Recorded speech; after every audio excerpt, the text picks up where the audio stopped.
पूर्व जन्म का न्याय। एक अद्भुत कहानी बहुत समय पहले की बात है। एक छोटे से गांव में एक किसान रहता था। उसका नाम रामू था। रामू बहुत ही ईमानदार और मेहनती व्यक्ति था।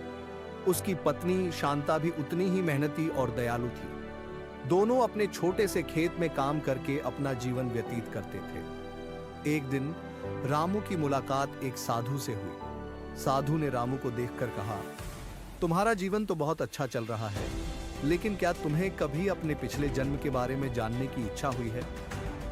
रामू चौंक गया और उसने कहा, महाराज, क्या सच में पिछले जन्म का कोई प्रभाव इस जन्म पर होता है?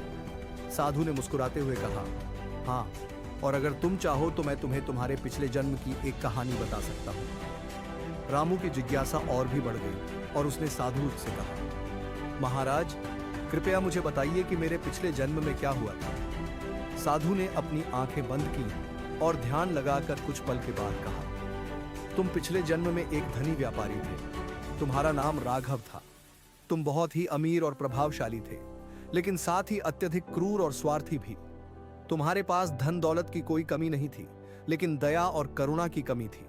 तुमने कई निर्धनों का शोषण किया और उन्हें उनके अधिकारों से वंचित किया। तुम अपने लाभ के लिए किसी भी हद तक जा सकते थे। रामू ने आश्चर्य से पूछा, तो फिर इस जन्म में मैं एक साधारण किसान कैसे बना? साधु ने समझाते हुए कहा, जब तुम्हारी मृत्यु हुई तो यमराज ने तुम्हारा न्याय किया।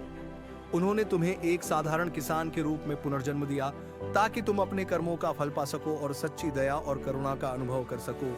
इस जन्म में एक